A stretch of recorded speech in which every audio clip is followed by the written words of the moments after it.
Square root of 3. 45. Yung nakasa yun. Equal to? 1 teacher. 1. Next, Pauline. Pauline, what is cotangent of 30 degrees?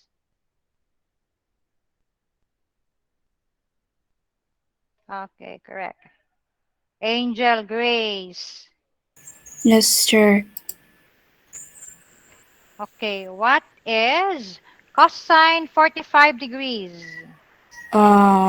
Square root of 2 over 2. Oh, by the way, Angel, where's your IPT in TLE? Nakasubmit ka, wala? Naka-pass ko, sir, atong last February. Late ka nag-submit? Marag na late na ko og submit Oh, where did you submit your PT? sa tong Google Drive, sir, sa Wala man ko dito. So, please, wala na hatag sa ako ni teacher Karen. Imo na pong file. Nor, please remind teacher Karen, ibutan sa Google Drive. Okay, Nor, what is cosine 45 degrees? Cosine 45 degrees. 1 over square root of Rationalize, Nor. Rationalize. 2 square root is 2 over 2. Okay. Last, Marinelle. Marinelle are absent. Okay. So you need pa to memorize further because your final quiz is na pa si Lawrence. Nalimutan sila. Ready na ka, Lawrence? Your oral quiz will be done simultaneously, but you're going to answer in 1 second. Pag sulti, answer diretso, okay? Di mag-scan. Dili mo tayo sa notes. Let's say, okay, Lauren, what is sine 60 degrees? Lauren, sine 60. Okay, square root of 3 over 2. Just like that. Pas mag-answer di kay punta na pa sa notes. Okay? Okay, let's proceed to your textbook. This is an activity found in your module. Did you answer this one? Activity number 9 in your module. Did you answer this?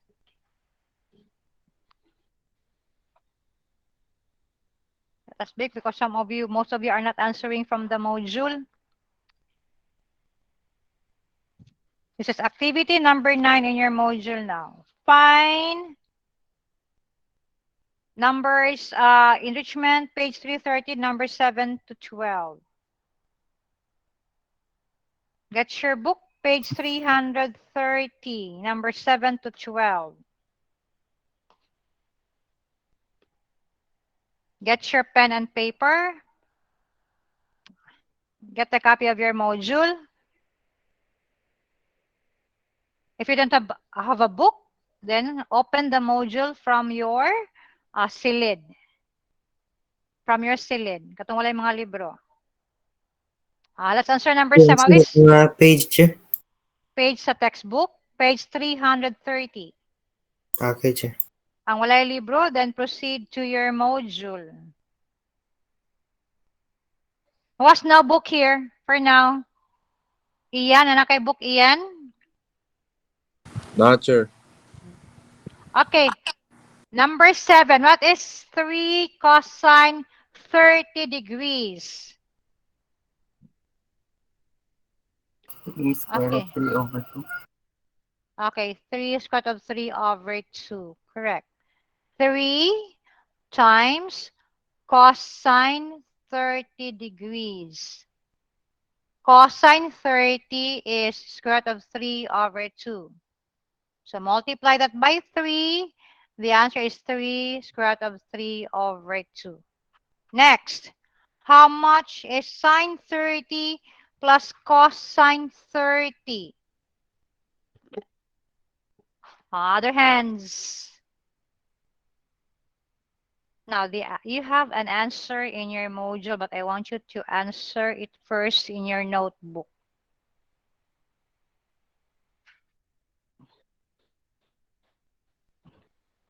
Sine 30 plus cosine 30.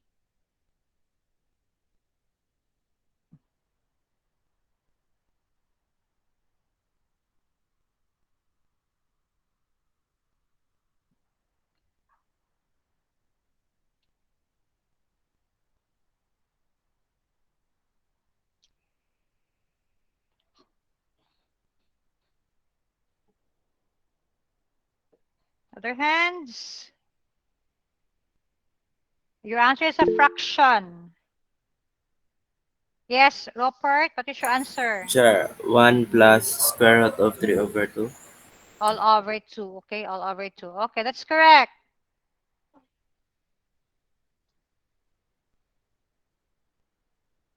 That's correct. 1 plus square root of 3 all over 2 because you have 1/2 plus the square root of 3 over 2. Next, what is 4 tangent 45 degrees minus 3?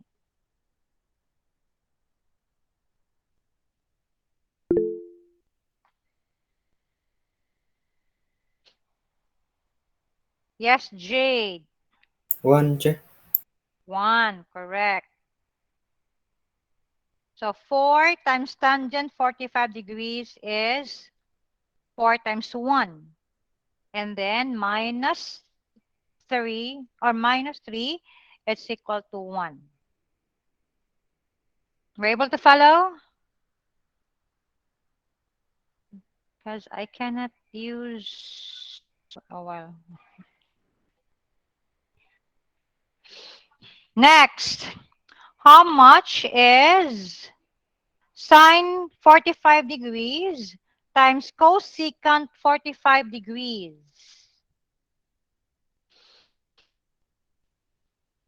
Sine 45 degrees times cosecant 45 degrees.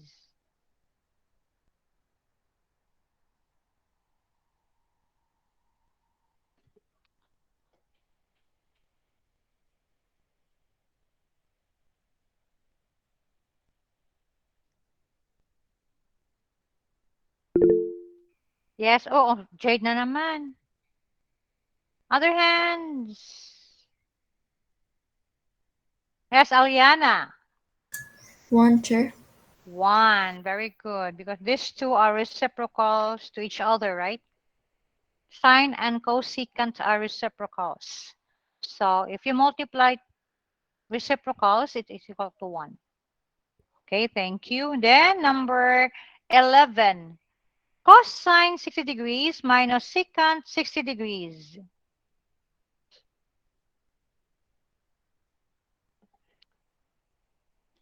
Cosine 60 minus secant 60. Aside from Aliana, other hands. What ang kuryente si? You're back now, Miles. Yes, sure.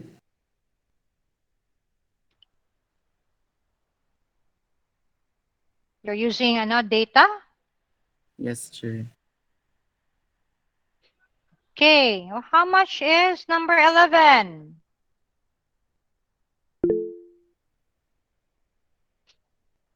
Honor.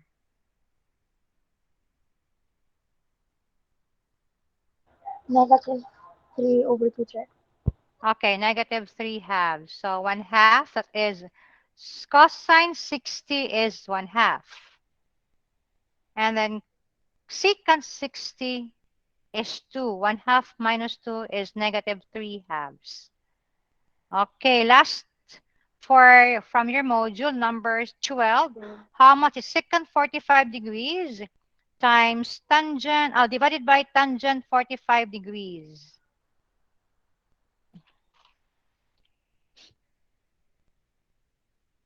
How much is secant 45 degrees divided by tangent 45 degrees? Another hand. Another hand. His picture, nata na number. We're number 12 na.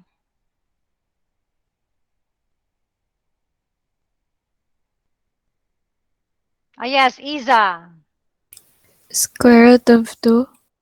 Okay, square root of 2 because you have secant 45 is square root of 2 divided by tangent 45 is 1. So the answer is square root of 2. Okay, correct. Okay, those answers are also found in your module. Let's proceed now to number 13. I'll give you a minute to answer number 13. By the way, kinsay walay libro? Do you have, all of you has a book? All of you has a book? Yes? Wala ko Okay. libro, Chair. Kinsa man ni si Jade? Ako, Chair Von. Ah, Vaughn. Okay, Vaughn, you listen, Vaughn. Number 13 is 6. 6 cosine of 30 degrees divided by 12 sine of 60 degrees. Okay, simplify this one.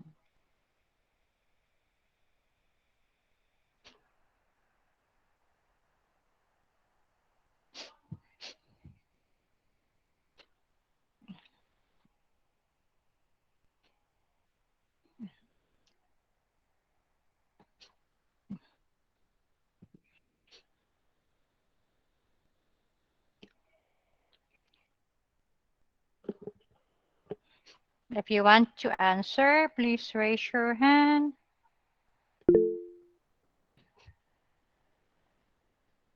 Or you unmute your mic. Okay, Mar. 1/2, Chair. Okay, the answer is 1/2. Very good. Questions? How much is cosine 30 degrees? This is,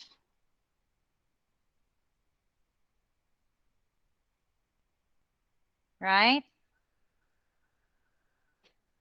Divided by 12. Sine 60 is also equal to square root of 3 over 2. Okay, cancel, cancel. 6 divided by 12 is equal to 1/2. So 1/2 ang answer. Okay, proceed now to number 14. Okay, sa walay libro. Yes, Nor? Question? Are you raising? Oh, ito. What's that? Natuplakan. Okay.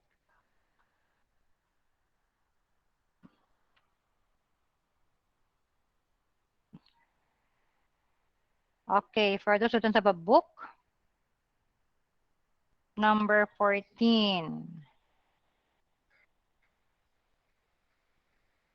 Sine 30. Cosine 60. Which is division. Plus. Okay, plus tangent 45.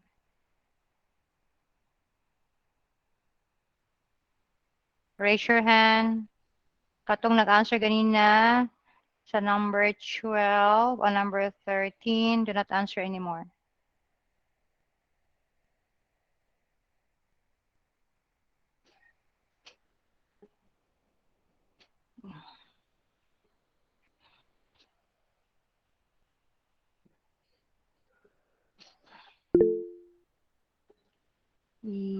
Kasi nag-raise hand.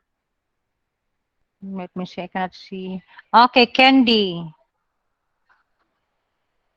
Candy, what's your answer? 5/4, Chair. Okay, 5 over 4 is correct. This is sine 30 is 1/2. Cosine 6 is also 1/2. They're the same.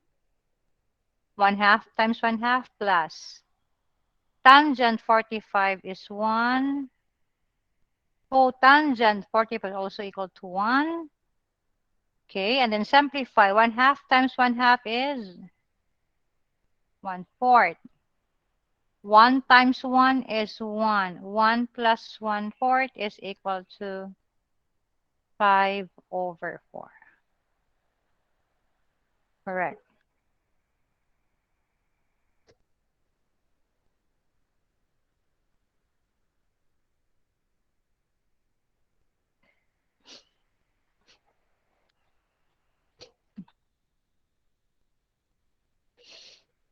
Okay, number 15.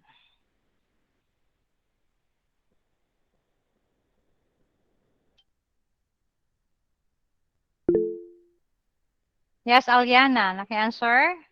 0, Chair.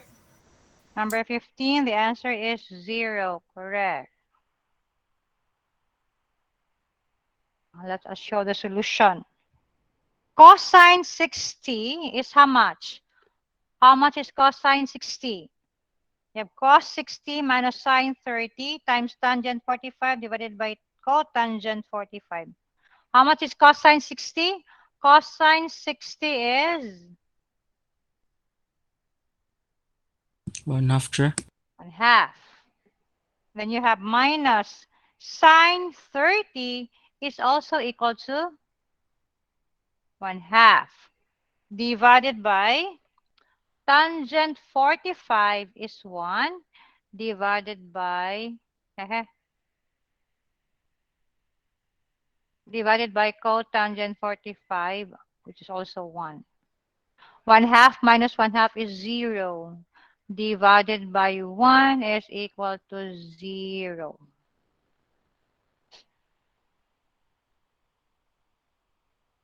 You'll have 3 numbers.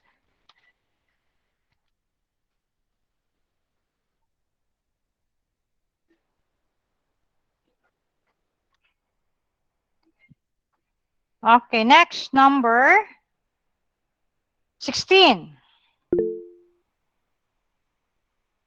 Number 16 is tangent 60 degrees divided by cotangent 30 degrees.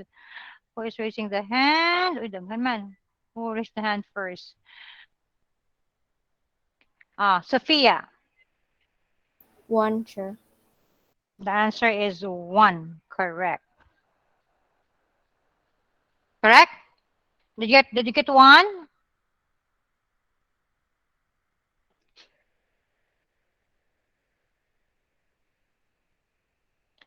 Okay, you have tangent 60 is square root of 3. While cotangent 30 is also equal to 3. So divide the two values, it's equal to 1. Okay, let's go to number 18. Number 18.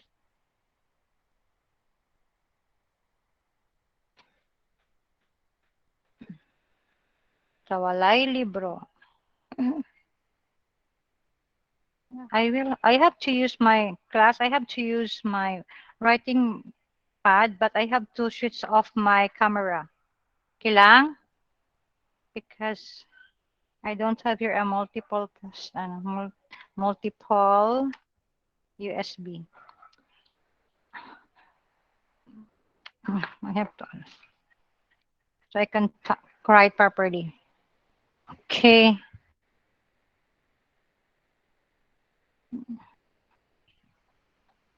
I have to remove my camera. Okay, number 18 is tangent for those who don't have a book.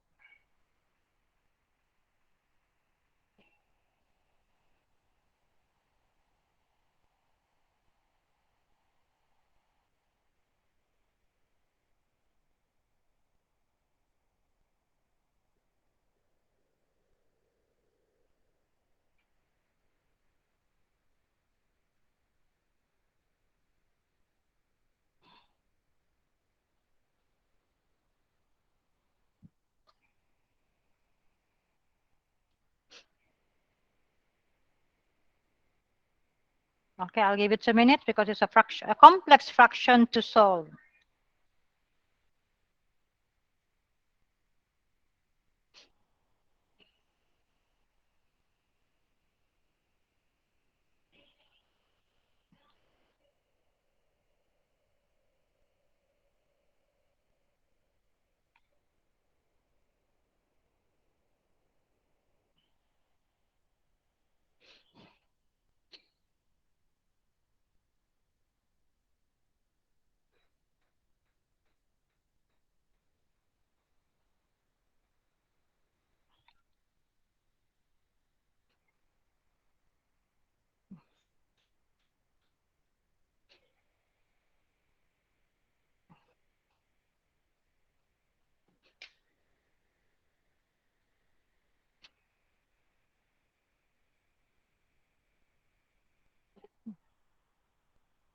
You may use a piece of paper or you may unmute your microphone.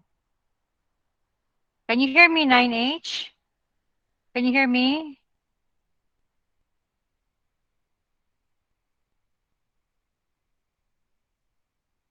Can you hear me, 9H? Okay. Yes, sir.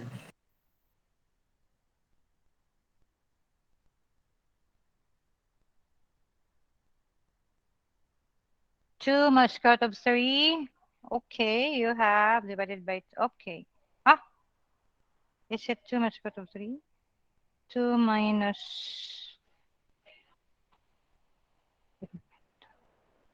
that's all? That's only the answer?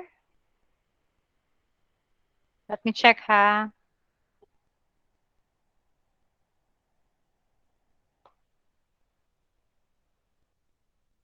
Let me use my calculator.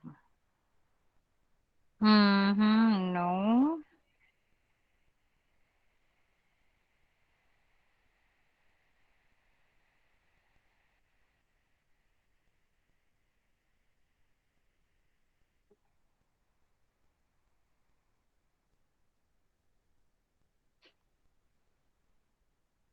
You need your knowledge here in rationalization.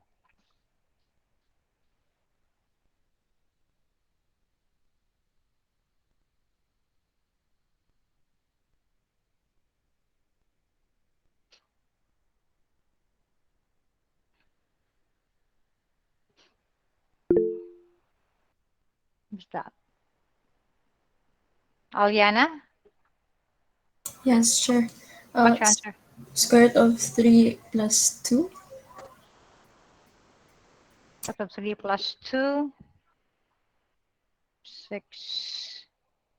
Okay, square root of 3 plus 2. Okay, 12 plus 2 divided by 6. Okay, Kulang? sir. Yes, another answer is Aliana's answer. The answer ni mo, Nor. You have 2 minus square root of 3. Aliana is square root of 3 plus 2. Any other answer? Kaya mini Aliana, sir, per baliktad ang order, sir, 2 plus square root of 3 lang. They're the same because addition is commutative. Pwede niya siya mabaliktad.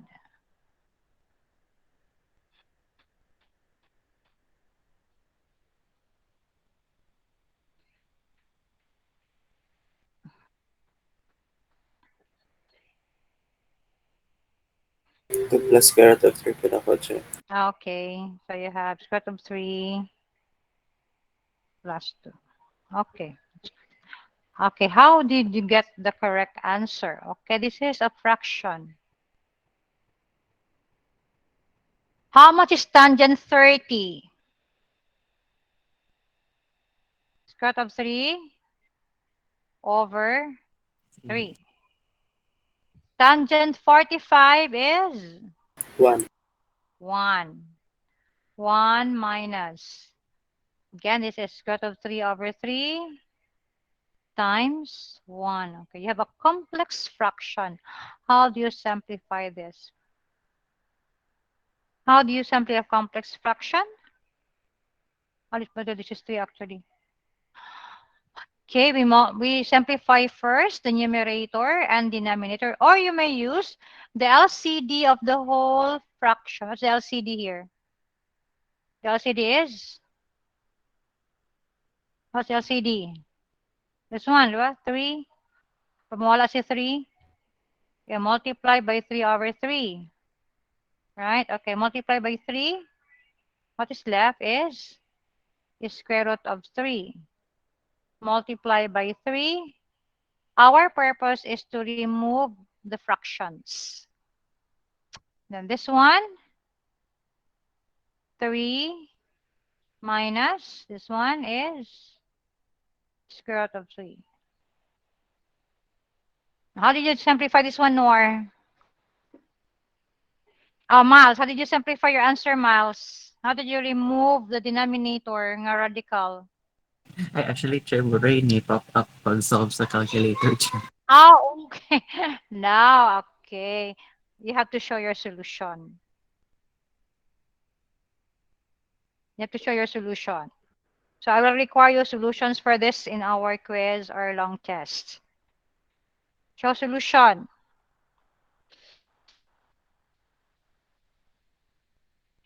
So how do we rationalize denominator here?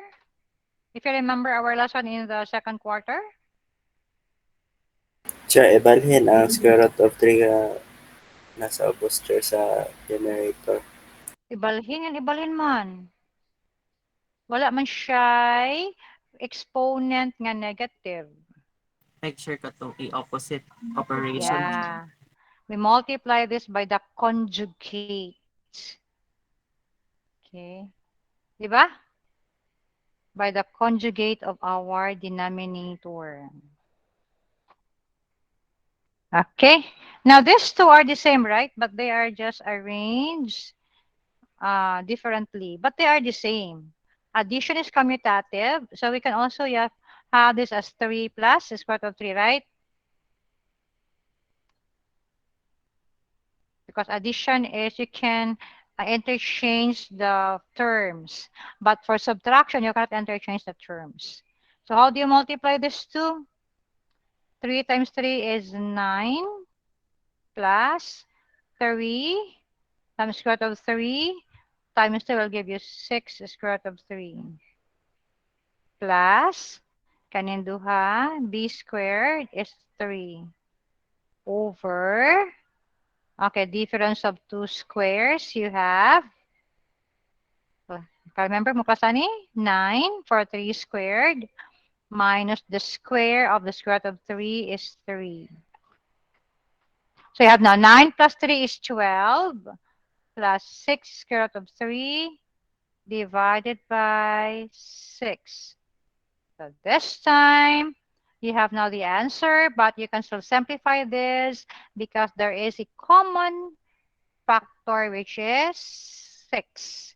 Divide both by 6. That gives you 2 plus square root of 3. That's correct answer. Okay, 2 plus square root of 3. Some of you have high-end calculator. You can just press this in your calcu and then there your answer will just pop up. Okay, so for this problem, for this one, you have to show solution.